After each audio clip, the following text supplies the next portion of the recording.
வணக்கம். சுப்பிரமணியம் யோகாமணி சேனலுக்கு உங்களை அன்புடன் வரவேற்கிறேன். இன்றைக்கி சமையல் குறிப்பில் நம்ம பார்க்க போகிறது அரிசி உப்புமா எப்படி செய்கிறதுன்னு பார்க்கலாம் வாங்க. அனைவருக்கும் அன்பு வணக்கம். திருமதி சுப்பிரமணியம். சமையல் குறிப்பில் இன்றைக்கி நம்ம பார்க்க போகிறது அரிசி உப்புமா. இன்றைக்கி நான் இட்லி அரிசி ஊற வச்சு செய்ய போகிறேன்.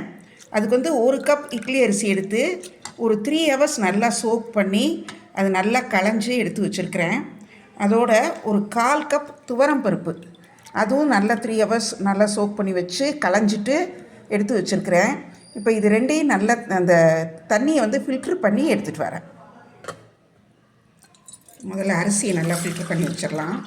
இது நல்லா தண்ணி இல்லாமல் ஃபில்ட்ரு ஆகணும். அதுக்கப்புறம் தான் நம்ம அதை ஒரு கிளாத்தில் போட்டு கொஞ்சம் நல்லா ட்ரை ஆகணும். ஈரம் நல்லா உலரட்டும். அதே மாதிரி தான் துவரம் பருப்பையும் அந்த தண்ணியை நல்லா ஃபில்ட்ரு பண்ணிவிட்டு அந்த டவலில் போட்டு வச்சுருக்கிறேன். இதுவும் கொஞ்சம் நல்லா ஈரம் வளரட்டும். அதுக்கப்புறம் எடுத்து மிக்சியில் ரவை பதத்துக்கு நம்ம பொடிச்சிக்கலாம். ஒரு 10 மினிட்ஸ் கொஞ்சம் உணர்ந்துருச்சு. இப்போ இதை எடுத்து நான் மிக்சியில் போட்டுறேன். மிக்சியில் போட்டு இதை ரவை பதத்துக்கு பொடிக்கணும்.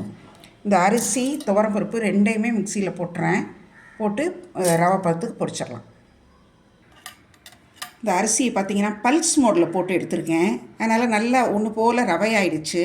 இப்போ இதை எடுத்துகிட்டு துவரம்பருப்பையும் அதே மாதிரி பல்ஸ் மோடில் போட்டுறேன்.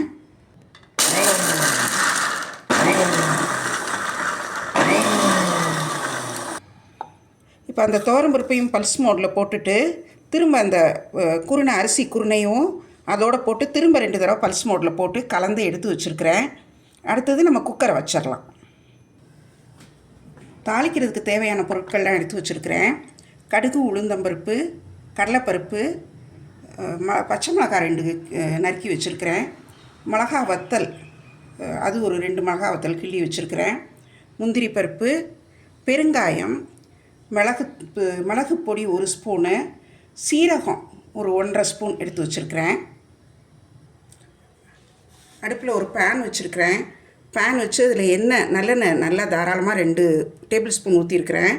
அது காஞ்சிருச்சு. கடுகு, உளுந்தம்பருப்பு, கடலைப்பருப்பு போட்டாச்சு. பச்சை மிளகாயும் மிளகா வத்தலையும் போட்டாச்சு. அடுத்து பெருங்காயம் நல்லா தாராளமாகவே 1 டீஸ்பூன் போட்டிருக்கிறேன். அடுத்தது முந்திரி பருப்பு, அப்புறம் மிளகு பொடியும் சீரகமும் போட்டேன்.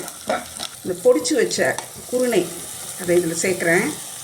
சேர்த்து நல்லா கொஞ்சம் ஒரு லோ ஃப்ளேமில் நல்லா கிளறி விடலாம். இதுக்கு தேவையான உப்பு, கல் உப்பு சேர்த்துட்டேன்.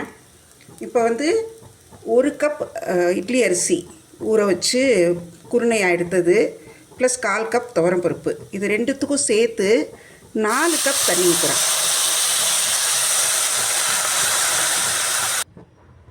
கொஞ்சமாக ஒரு 1/4 ஸ்பூன் மஞ்சள் தூள் சேர்த்துருக்கிறேன். சாதாரண அரிசி உப்புமா நம்ம பச்சரிசியில் தான் செய்வோம். இன்றைக்கி நான் கொஞ்சம் நல்லா வாசனையாக இருக்கும், கொஞ்சம் டிஃப்ரெண்ட் டேஸ்ட் இருக்குங்கிறதுனால இட்லி அரிசியில் செய்திருக்கிறேன். இப்போ இந்த குக்கரில் உப்பும் போட்டு தேவையான அளவு தண்ணி ஊற்றியாச்சு. இப்போ இதை மூடி போட்டு விசில் போட்டு ஒரு 5 விசில் தாராளமாக வரட்டும்.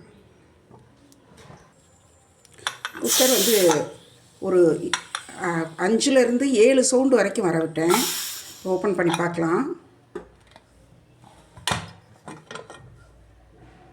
சூப்பராக வெந்துருச்சு. நல்லா சாஃப்டாகவும் இருக்குது.